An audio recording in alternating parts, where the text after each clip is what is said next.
Hello comrades and welcome to the Ministry of Propaganda. With each video we're going to be taking a look at a single piece of propaganda being touted in the media and we're going to dissect it. I don't know how long I'll keep this going or even how often I'll upload, as I do have a relatively busy day job, but there will be videos for a while at least, as we're living in political times that haven't been this uncertain for about 90 years. All links will be in the video description below, so you can check out what I'm going to tell you for yourself. If you're a committed Reform voter, this probably won't change your mind, but if you're Reform curious or planning on voting for them because you want change, please watch to the end, as this might help to persuade you one way or the other. The propaganda that we're going to be looking at today is the idea that Temu Führer, Nigel Farage, is a man of the people and he's going to work in your best interests as long as you just vote for him. But to start with, let me tell you how you can access and search the Epstein Files. The first method is to go to the DOJ website, then ironically click to say that you're over 18. You can then use the search feature to look for files, but it is a basic search, doesn't seem to include Boolean operators, and doesn't really organise the results in any way. Additionally, the files are displayed as PDF files, so it can be difficult keeping track of everything. The second and much more user-friendly way is to use Gmail. You can just Google Gmail Epstein Files, and at least in my browser it's the first link. Once inside Gmail, if you move your cursor to the bottom of the screen, you'll find some icons. On the left you've got access to all the files from his emails. Moving right, you then have access to the released photos, at least non-sensitive ones. Then you have access to the file server and then flights. If you click on the More option, this will give you access to his WhatsApp, Spotify, Amazon shopping list and some other stuff. We'll come back to the Epstein Files shortly, but let's start with Nigel Farage's funding for 2025. All of this information is public information that Nigel Farage has declared, and I emphasise the word declared here, and it's available on the Parliament UK website, link in the description. Nigel Farage campaigns on a platform of being a man of the people. He's an elected MP for Clacton. For this, he receives a ministerial salary of £91,346 plus expenses. For this salary, in 2025, he did not hold a single constituency surgery and only spoke in Parliament 45 times, which is less than once a week. He did, however, indulge in multiple foreign trips on speaking engagements for all sorts of organisations. He also took some time out to be a brand ambassador for a gold bullion company and spent an awful lot of time giving interviews. For this side of his life last year, he received £1,135,551.45. Most reports round this to just over £1 million. This means that the rounding error on the financial remuneration that Nigel Farage received last year, outside of his role as a minister, that the UK taxpayer pays him for, would pay the salaries of 3 NHS nurses with money left over. Let me say that again. For the interests that he pursues outside of his job, the rounding error on his remuneration would pay for 3 nurses with money left over. Meanwhile, for the job that we actually pay him to do, he hasn't held a single constituency surgery. He does not represent the people. Going into a bit more detail, as well as taking salaries from GB News at almost £500,000 a year, and the Telegraph newspaper at £4,000 a month, some of his notable donors are the Conservative Political Action Conference in the US, George Cottrell, a former politician and convicted felon, having spent time in prison for fraud, but who was also indicted on a further 20 counts of money laundering, wire fraud, blackmail and extortion. He took a plea deal, which is why the other 20 charges were dropped. Google. X. Baron App Incorporated, which is an American video sharing site that was fined $100,000 for failing to identify paid promotions. Multiple crypto firms and tech billionaires. The government of Abu Dhabi. Direct Bullion, literally a dealer of gold bullion. Obviously, both X and Google are companies that an elected official should not be taking money from, but also receiving money from and having very close ties to George Cottrell, a convicted fraudster who still engages in suspicious activity, is not a good look for Farage. After serving time in prison in the US for wire fraud, Cottrell now resides in Montenegro and has been embroiled in multiple legal scandals and legal cases in the country, but somehow still engages in UK politics, having set up a new company called Geostrategy International Unlimited in March of 2025 that, according to the Good Law Project, doesn't seem to have any clients or members of staff across its 4 international locations. The address given on the company website for its US office is in a completely different state to the address registered in official records. There are genuine concerns that this is a money laundering operation. I do need to be clear. I am not saying that this is a money laundering operation, just that there are genuine concerns that it may be. However, in 2025, Cottrell's mother donated £75,000 to Reform UK Limited. George Cottrell still maintains close links with Farage. Next, let's take a look at the Conservative Political Action Conference, or CPAC for short, as this is where it starts to get a bit more interesting. The CPAC is an annual Conservative conference in the US that has very close ties to white nationalism and far-right ideology through many of its speakers and guests, not least the demonstrably extreme far-right ideologue Steve Bannon. The conference has been accused of spreading white nationalist ideas along with other far-right ideologies. In 2025, and not for the first time, Farage was invited to speak at CPAC, and the organisation paid for his accommodation during the visit. Whilst the financial value of this is almost nothing, it does show that Farage and Bannon are moving in the same political circles, far-right groups in the US. Steve Bannon is a key player behind the scenes here. The relationship between Farage and Bannon is a close working relationship, but Bannon also has close ties to both supervillain Peter Thiel of Palantir fame, along with arch-pedo Jeffrey Epstein. Nigel Farage has spent the vast majority of his political career campaigning to leave the EU. Given his outlook on the world, I suspect that his real motivation behind the push to leave the Union was simply because the EU regulates against uncontrolled asset accumulation, though not very successfully, and it tends to resist fascism in favour of neoliberalism. Farage has always served the interests of business over normal people, but he never really had a large platform until the early 2010s. In 2014, Farage became the MEP for the UK and immediately got to work sowing the seeds for Brexit. Remember, this is 2 years before the referendum, and his very first contribution to the European Parliament was a response to a statement in the conclusions of the European Council meeting on the 26th to 27th of June 2014, where he replied, "What you're going to have to get used to, all of you, is the idea that across the political spectrum there are now more Eurosceptics in this Parliament than there ever have been, and many of them do not subscribe to ever closer union. They do not subscribe to that flag, and they do not want a European anthem. They want a modern Europe where we can trade together, cooperate together, and have mutual respect for each other. I will tell you this, Mr. Lamberts, do not worry too much about my presence, because within the next 5 years, I will not be here, alright?"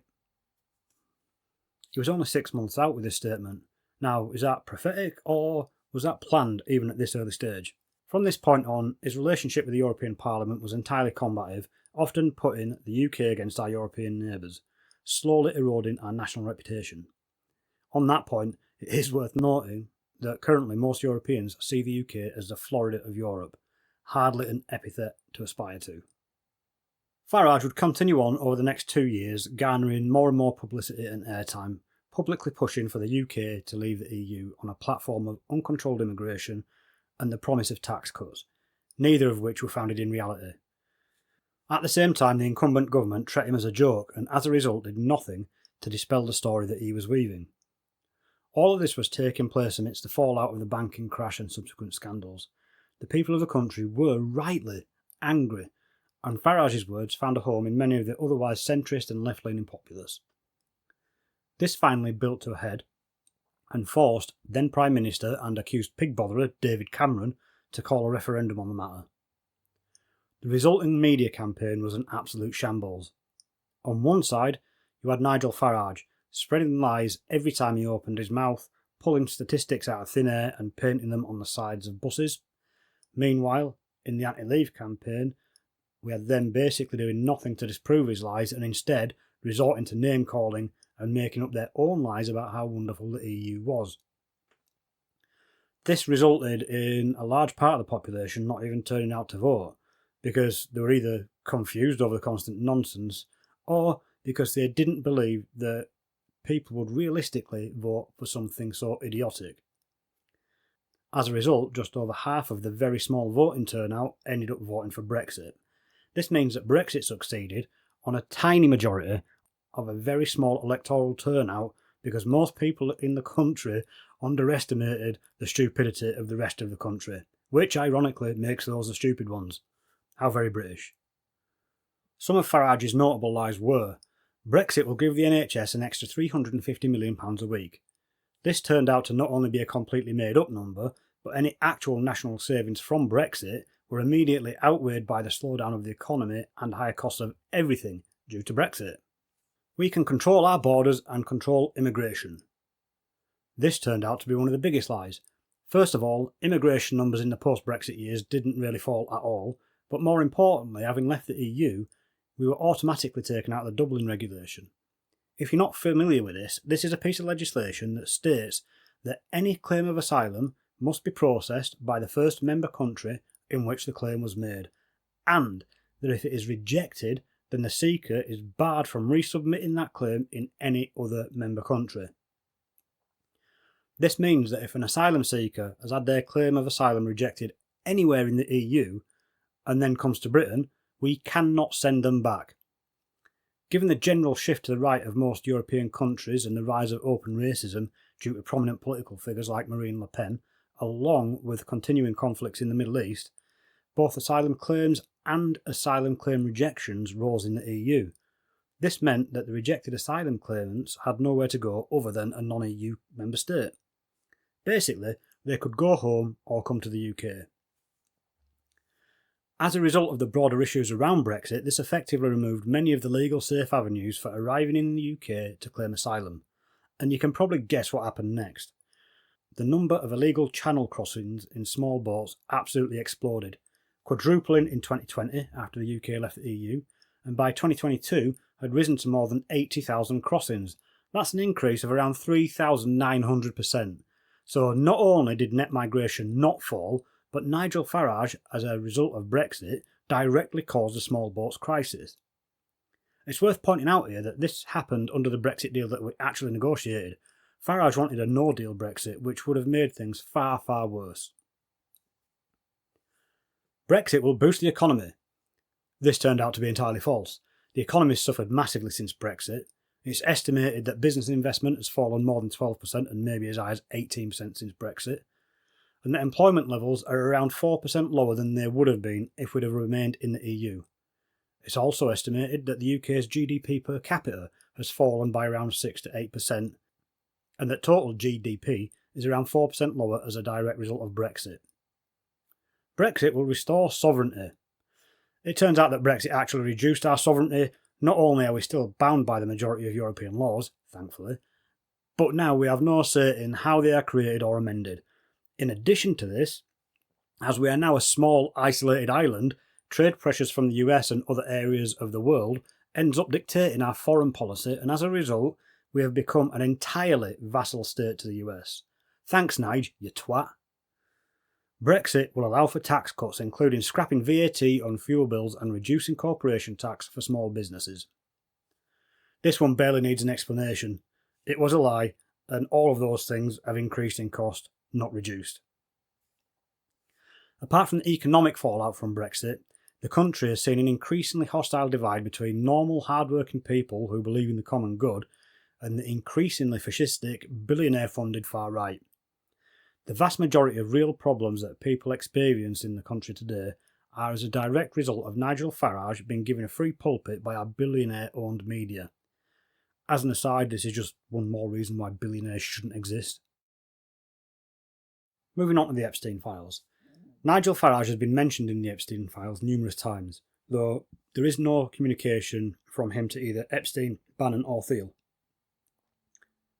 What there is a picture of how the Brexit that we ended up with, the worst of all possible worlds, was likely planned and carried out between Farage and foreign actors. In June of 2016, Epstein emailed Peter Thiel saying that Brexit was just the beginning, and when Thiel asked of what, Epstein gave the very chilling reply: a return to tribalism, a counter to globalisation, amazing new alliances. You and I both agree zero interest rates were too high, and as I said in your office, finding things on their way to collapse was much easier than finding the next bargain.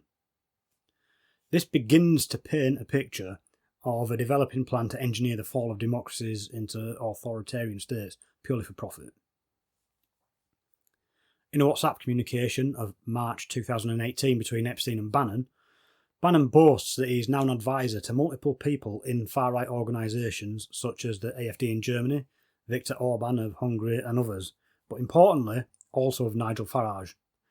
In the same message, he claims that they might be able to go to 200 seats in the European Parliament, which would allow them to, quote, shut down any crypto legislation or anything else we want.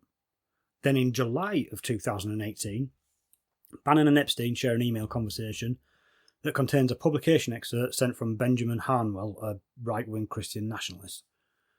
This excerpt details how Steve Bannon is moving into the heartlands of Europe to set up an organisation that will act as a far-right think tank to provide advice for far-right movements across the region, but will also help to organise funding them and help to undermine democracies. In the article, it outlines that he's already met with many of the leaders of these movements, including Nigel Farage. In this email conversation, Epstein also tells Bannon that though he's unsure of Bannon's playbook, whatever it is that Bannon is doing, he's in on it. In 2019, Alison Clayman, a filmmaker and journalist, made a documentary called The Brink, which followed Bannon from his final days in the Trump administration through to after the 2018 midterm elections in the US. In this video, there's a discussion between Bannon and Farage where Bannon proposes the idea that Farage help him set up some sort of convening authority over these right-wing fascistic organisations as a global revolt using immigration as the vehicle. Farage then laughs and jokes with Bannon about his rise to arch-villain status after his speech in Alabama, where he jokingly called his audience a bunch of deplorables. This speech was aimed at getting Roy Moore elected, and in the speech he attacked Republicans and defended Moore against allegations of sexual misconduct. Moore has also been removed from judicial office twice for judicial misconduct. All of this is now openly available and in the public domain, and the only way to phrase what is going on here is that Farage and Bannon were actively trying to create an axis of evil. Though none of this is conclusive evidence against Nigel Farage, I think it does warrant a full investigation. One last point. In the Epstein Files there was a document stored on a drive. It's a 2017 study of the rise of authoritarian governments, written and published by Freedom House. Freedom House is a non-profit organisation that advocates for democracy, freedom and human rights. Now, whilst the organisation and indeed the study are coming from a place of advocacy and information, the study is comprehensive in its detail and in the wrong hands could be used as an instruction manual. The title of the document is Breaking Down Democracy, Goals, Strategies and Methods of Modern Authoritarians, and it talks about all of the things that authoritarian and fascist governments do to seize and maintain power, from rigging elections to spreading propaganda and treating your own people as the enemy within. Given the revelations that Epstein was a firm believer in eugenics and wanted to wipe out all poor people, given his relationship with Steve Bannon and Peter Thiel, and given Bannon's relationship with Farage and the far right across America and Europe, along with Epstein seemingly being involved in the organisation of right-wing movements alongside Bannon, I think that the chances that Epstein had a copy of this in his document drive purely as a point of academic study is precisely zero, and that should worry us all. This brings us effectively to the end for this video, and as I said at the beginning, if you're reform curious, I hope that this helps to dispel some of the propaganda that they tout, but just as a closing reminder of the key points of this video essay. Nigel Farage claims to be a man of the people. In fact, he is a multimillionaire funded by billionaires and foreign governments. He says he will be tough on crime, yet he takes donations from convicted felons and companies that have been fined for unscrupulous behaviour. He says that he's not racist, but he takes donations from white nationalist organisations and has repeatedly been involved with far-right fascistic movements across Europe and America. He says he cares about democracy and sovereignty. Many of his donations come from right-wing American political organisations, and He actively tried to set up a pan-European cross-Atlantic axis of evil with one of the most reviled men currently in politics. He continually avoids doing anything for his constituency and actively works against the interests of the nation. He says it'll be tough on immigration, but he directly caused a small boats crisis, and despite his horrifically racist rhetoric, has done absolutely nothing to bring down immigration because it's an incredibly useful tool to drive his agenda. He also says he cares about working people, but as a result of Brexit, all of us are poorer. In short, he's a liar and a con man. He's a grifter who only wants your votes so that he can profit from you and turn our nation into the heart of the Fourth Reich.